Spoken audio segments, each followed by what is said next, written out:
लंबे थकान भरे सफर के बाद अपने पल्लू को संभालते हुए मधु ने अपने पसीने को पोंछते हुए घर में प्रवेश ही किया था कि सामने देवरानी श्वेता को देखकर वो हैरान हो गई।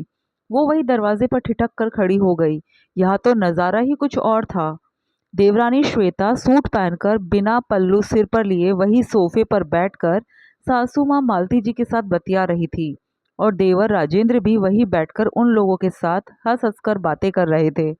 ये नज़ारा देखकर मधु सोचने लगी, जब 20 दिन पहले वो अपने मायके गई थी तब तो इस घर में सूट का नामो निशान तक नहीं था। अब तो सिर पर पल्ला रखने का रिवाज था। फिर 20 दिन में ऐसा क्या हो गया कि इन लोगों का इतना हृदय परिवर्तन हो गया। और देवरानी ने सूट पहन लिया, और सूट पहना जो पहना, सासू माँ के साथ ही सोफे पर बैठकर बतिया भी रही है, वो भी रिवाजों को इतना मानने वाले देवर के सामने। तब तक उसके पति वीरेंद्र भी अंदर आ चुके थे। सामने का नजारा देखकर वो भी चुपचाप खड़े हो गए। अभी दोनों हैरानी से वहां खड़े हुए थे, तभी अचानक देवरानी की नजर मधु पर पड़ी। तो उसने कहा, अरे भाभी, आ गए आप लोग। आप वही दरवाजे पे क्यों खड़ी हो, अंदर आ जाइए ना। अपनी साड़ी के पल्लू को ठीक करते हुए मधु अंदर आई और सासू माँ के पैर छूकर उनका आशीर्वाद लिया और वही एक तरफ जाकर खड़ी हो गई और सब लोगों को देखने लगी। तब तक पति वीरेंद्र भी अंदर आ गए और सासू माँ के पैर छूकर वही खड़े हो गए। मधु साथ साथ वो भी हैरान थे। आखिर एक शेर आज बिल्ली कैसे बन गया, ये समझ में नहीं आ रहा था। कुछ पल में ही पूरे 5 साल का ब्यौरा आंखों के सामने घूम गया। जब मधु वीरेंद्र से शादी होकर इस घर में आई थी तब गर्मी का ही मौसम चल रहा था। ससुराल में साड़ी ही पहनते थे और सबसे ज़रूरी, बहू को सबके सामने सिर पर पल्ला रखना ज़रूरी था।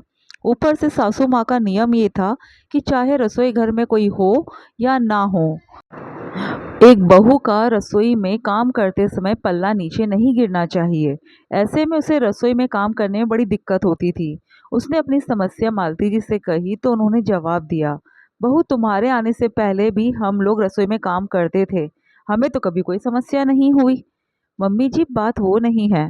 मैं तो कह रही थी कि मैं कॉटन के सूट खरीद लूँ क्या। वो काफ़ी आरामदायक होते हैं, पसीना भी सोख लेते हैं और सबसे बड़ी बात, शरीर पूरा ढका रहता है। मधु ने समझाना चाहा, लेकिन मालती जी के बोलने से पहले ही वही राजेंद्र बीच में बोल पड़ा। भाभी, हमारे घर में बहुएं साड़ी ही पहनती है। आप आकर हमारे घर के रिवाज बदलने की कोशिश मत करो। और क्या जिन घरों में औरतें साड़ी पहनती है उन घरों के लोग गर्मी में खाना खाना छोड़ देते हैं। वो औरतें भी तो रसोई में काम करती ही है। आपको अकेले को क्या समस्या हो रही है। जो रिवाज है वो तो आपको निभाने ही पड़ेंगे। ये सुनकर मधु ने मालती जी की तरफ देखा तो उन्होंने कहा, ऐसे क्या देख रही है, राजेंद्र सही कह रहा है। बेवजह तुम्हारे लिए हम हमारे घर के रिवाज नहीं बदलेंगे। पति वीरेंद्र भी वही बैठे हुए थे, लेकिन अपने छोटे भाई और माँ से उन्होंने कुछ नहीं कहा। उसे वीरेंद्र की तरफ देखता देखकर राजेंद्र ने कहा, भाभी, भैया की तरफ मत देखो। इस घर में रहना है तो रिवाज तो आपको मानने ही पड़ेंगे। आपने तो फिर भी ये सब पूछ लिया और भैया फिर भी चुप बैठा है। जब मेरी शादी होगी और मेरी पत्नी मम्मी से ये सब पूछ कर दिखा दे ना, तो उसे अच्छे से सबक सिखा दूंगा। आखिर मधु चुप हो गई। ऐसे ही एक दिन मधु अपने कमरे में पलंग पर बैठी हुई थी। उसी समय मालती जी को कोई दवाई के बारे में पूछना था, तो इसलिए वो भी आकर उसके कमरे में पलंग पर बैठ गई और उससे बोली, बहू, ज़रा इस दवाई को देखना तो, ये बुखार की ही दवाई है ना। आज मुझे थोड़ा बुखार सा लग रहा है। मधु दवाई हाथ में लेकर देखने लगी। इतने में राजेंद्र अपनी मम्मी को ढूंढता हुआ उसके कमरे में आ गया और आते ही बिगड़ गया। वाह वाह वाह, क्या जमाना आ गया है। बहू सास के साथ एक ही पलंग पर बैठी हुई है। शर्म आने की बात है। आपका और मम्मी का ओहदा एक ही हो गया है क्या, जो आप उठकर खड़ी भी नहीं हुई। इस बार तो मालती जी ने भी समझाना चाहा कि इसमें बहू की कोई गलती नहीं है। वो तो चुपचाप अपने कमरे में बैठी थी, मैं ही उसके पास आकर बैठी हूँ। लेकिन राजेंद्र तो कुछ सुनने का नाम ही नहीं ले रहा था। मैं अपनी मम्मी के सम्मान के साथ कुछ भी गलत बर्दाश्त नहीं कर सकता। बहू को बहू की तरह ही रहना चाहिए, अपनी मर्यादा में। और फिर वापस वही सब कुछ हुआ। घर का माहौल फिर खराब हो गया। इस बार भी उसके पति वीरेंद्र ने कुछ नहीं कहा। इन 5 सालों में तो उसे इन सब चीज़ों की आदत हो गई थी। अब तो वह एक बेटे की माँ भी बन चुकी थी, लेकिन उसके लिए कुछ बदलाव नहीं हुआ और ना ही कभी उसके पति ने उसके पक्ष में कुछ कहा। लेकिन आज, आज क्या हो रहा है इस घर में। अभी कुछ दिन पहले ही तो देवर की शादी श्वेता के साथ हुई थी। तब भी रिवाज यही था। लेकिन शादी के 20 दिन बाद ही अचानक मधु को उसके पापा की तबीयत खराब होने के कारण उसके मायके जाना पड़ गया। 20 दिन से वो अपने बेटे के साथ मायके में ही थी और अभी वीरेंद्र भी 5 दिन पहले उसे लेने आए थे। आज ही वापस लौटकर घर आए थे तो ये सब नज़ारा देखने को मिल गया।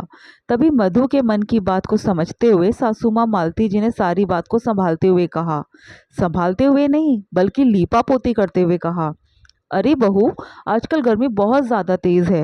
साड़ी तो गर्मी झेल भी नहीं पाती और फिर रसोई में इतनी गर्मी में काम करना पड़ता है, कितनी परेशानी होती है। इसलिए श्वेता ने सूट खरीद लिए। ये तो बहुत आरामदायक होते हैं। देख, इससे शरीर पूरा ढका हुआ होता है। मैं तो कहती हूँ कि तू भी सूट खरीद ला। तभी देवर राजेंद्र भी बीच में बोला, और फिर भाभी, सूट कितना कंफर्टेबल होता है। मेरे हिसाब से तो जो कंफर्टेबल हो वही पहनना चाहिए। इसलिए मैं आपकी देवरानी के लिए खुद बाजार जाकर सूट खरीद कर लाया हूँ। मधु ने पलटकर अपने पति की तरफ देखा तो वो नजरें झुकाए खड़े थे। मधु को अपनी तरफ देखता देखकर आखिर वीरेंद्र चुपचाप आगे आया और अपनी माँ के पास जाकर बैठ गया। एक पल के लिए तो मधु ने सोचा कि चुप रह जाओ, क्या फायदा कुछ कहने का, आखिर घर की शांति ही भंग होगी। पर फिर उसने सोचा कि अभी जवाब नहीं दिया तो कब जवाब दूंगी। उसने लंबी सांस भरते हुए कहा, सही कहा देवर जी, गर्मी तो वाकई बहुत तेज है। पर ये गर्मी तो अभी आपकी शादी के बाद ही पड़ने लगी है, वरना पिछले 5 साल से तो गर्मी कहाँ पड़ी थी। बड़ी बहू तो पत्थर की थी, उसे तो गर्मी कहाँ लगती थी। पर चलो, कुछ तो अच्छा है, कम से कम आप बदलाव की बयार बड़ी बहू के लिए भी हो ही जाएगी, वरना रिवाजों के बिगुल बजाने वाले कहाँ शांत होते हैं। मधु के ऐसा कहते ही सबके मुंह फूल गए। फूलते हैं तो फूलने दो, मुझे क्या फर्क पड़ता है। आखिर सच इतना ही बुरा लगता है तो ऐसी हरकतें करते ही क्यों है।